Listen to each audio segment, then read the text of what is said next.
Practice set 2। पिछले video में हमने अपने मैथमेटिकल लाइब्रेरी मेथड्स के प्रैक्टिस सेट 1 को देखा है और प्रैक्टिस सेट 1 में हमने मैथमेटिकल लाइब्रेरी मेथड्स के जो अलग अलग मेथड्स के बारे में हमने अपने पिछले बहुत सारे वीडियोस में डिस्कशन किया है। तो उसके ऊपर कुछ बेस्ड प्रोग्रामिंग्स हमने डिस्कशन किया था ताकि आपको ज़्यादा बेहतर अंडरस्टैंडिंग मिले। तो आज के इस वीडियो में हम बात करने वाले हैं कुछ और मेथड्स के बारे में और कुछ और उन मेथड के ऊपर बेस्ड क्वेश्चंस के बारे में। तो सबसे पहला जो प्रोग्रामिंग हमारे पास है और उसका क्वेश्चन कुछ ऐसा है, write a program in Java to find and display the hypotenuse of a right angle triangle by taking perpendicular and base as inputs. यानी आपको एक ट्राइंगल का हाइपोटेन्यूज फाइंड करना है और वो भी राइट एंगल ट्राइंगल का, ऑब्वियस सी बात है। तो आपको लेना क्या है, टेकिंग परपेंडिकुलर एंड बेस, उस ट्राइंगल का परपेंडिकुलर और बेस आपको एक्सेप्ट करना है।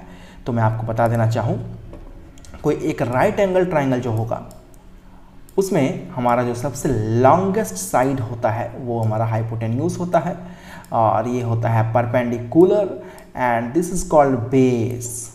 तो इसको हाइपोटेन्यूज को फाइंड करने के लिए हमारे पास एक मैथमेटिक्स में फार्मूला है और वो फार्मूला कुछ ऐसा है, h इज इक्वल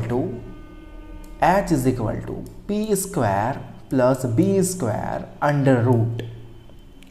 तो ये फार्मूला का यूज़ करते हुए हम इस प्रोग्रामिंग नंबर 1 को करने वाले हैं by the use of BlueJ. तो चलिए चलते हैं अपने उस ब्लूजे के स्क्रीन पे जहां हम लोग क्लास बनाएंगे एक, और इस क्लास में इस प्रोग्राम को कोड करेंगे। तो सबसे पहले हम लोग करने वाले हैं एक क्लास को क्रिएट, न्यू क्लास। चलो हम मान लेते हैं कि हमारे क्लास का नाम है ट्राइंगल। ट्राइंगल नाम का हमने क्लास एक बना लिया। सबसे पहला काम हमारा यही होगा। उसके बाद इसे डबल क्लिक करके हम ओपन कर लेंगे और ओपन करने के बाद जो बेसिक डिटेल्स अंदर में रहते हैं उसे हम लोग Ctrl+A प्रेस करके, बैक स्पेस प्रेस करके इसे हम डिलीट कर सकते हैं। एंड आफ्टर दैट हम करेंगे क्लास ट्राइंगल और इसके अंदर में पब्लिक स्टैटिक वॉइड मेन हम लिखने के बाद इसे string args, that is a basic details जो आपको देना पड़ता है हमेशा हर एक प्रोग्रामिंग के बाद। तो देखें ये हो गया मेन क्लास का जो हमारा है बॉडी बन चुका है। अब इसके अंदर में हम अपना कोडिंग करने वाले हैं। तो हमें एज अ इनपुट क्या लेने के लिए बोला गया है, परपेंडिकुलर एंड बेस। चलो सपोज कर लेते हैं INT P is equal to 13, that is our perpendicular, and INT B is equal to suppose 4, that is our what can I say, base। And हमें निकालना है उसका हाइपोटेन्यूज। तो हाइपोटेन्यूज निकालने के लिए हमें उसको स्क्वायर रूट निकालना पड़ेगा। तो ऑब्वियस सी बात है हमें एक डबल टाइप का वेरिएबल लेना पड़ेगा, ऑब्वियस सी बात है। तो double h is equal to math.sqrt and bracket में क्या होगा, ब्रैकेट में होगा परपेंडिकुलर का square, that means p into P and plus base का स्क्वायर यानी b into B, that is our formula. And after that हमें जस्ट प्रिंट कर देना है system.out.println। हम प्रिंट करेंगे हाइपोटेन्यूज को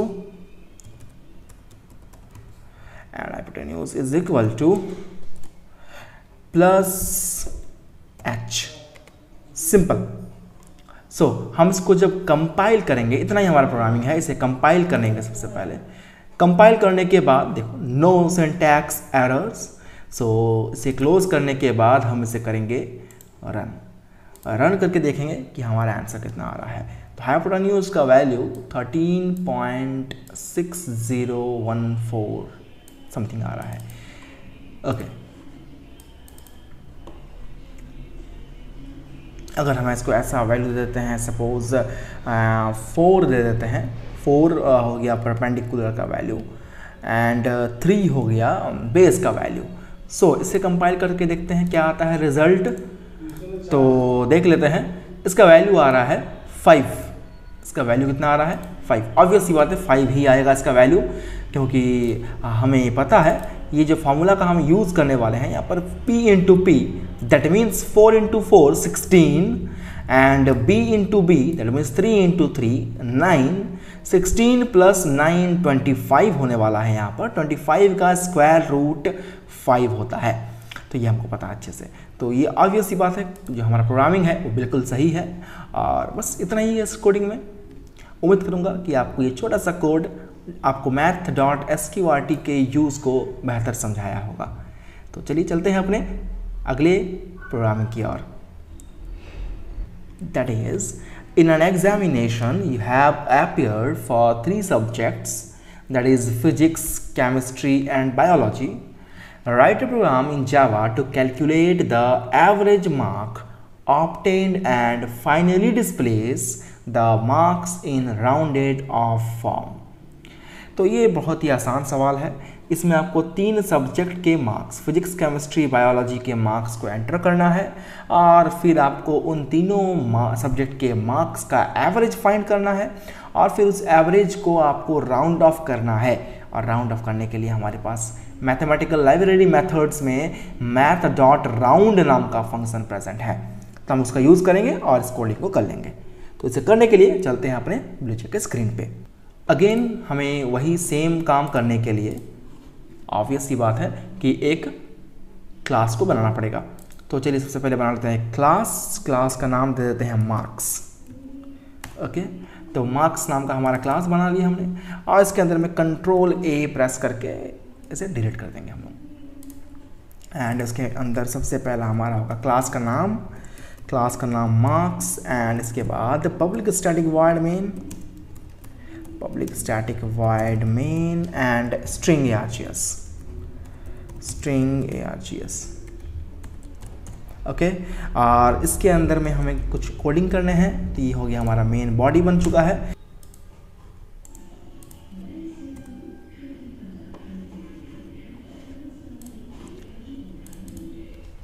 देखें, अगर हम इसे टोटली डबल टाइप का वेरिएबल ले लेते हैं तो क्या होगा।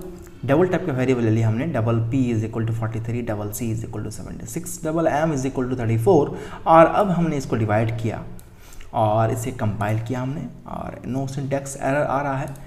और यहाँ हम इसको करते हैं रन करने के बाद मुझे कुछ ऐसा वैल्यू था 130.333333 समथिंग वैल्यूज मिल रहे हैं और हमें पता है कि 130.3 है यहाँ पर, तो ऑब्वियस ही बात है 5 से कम है तो मुझे 130.0 ही मिलेगा।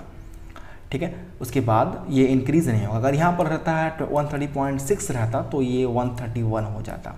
ऑलराइट, तो मैंने थोड़ा सा वैल्यू को चेंज किया, यहाँ पर डबल टाइप का वेरिएबल ले लिया तो हमारा वैल्यू एग्जैक्ट आ गया। ठीक है, तो उम्मीद करूँगा कि ये 2 प्रोग्रामिंग आपके लिए काफ़ी हेल्पफुल रहा होगा और आपको इस वीडियो के थ्रू काफ़ी सारी चीज़ों के बारे में बेहतर अंडरस्टैंडिंग बनी होगी। तो मिलते हैं आपसे अगले वीडियो में कुछ नए टॉपिक्स, एक नए चैप्टर के साथ, कुछ नई नॉलेज के साथ। तब तक के लिए टेक केयर, खुश रहें, गुड बाय।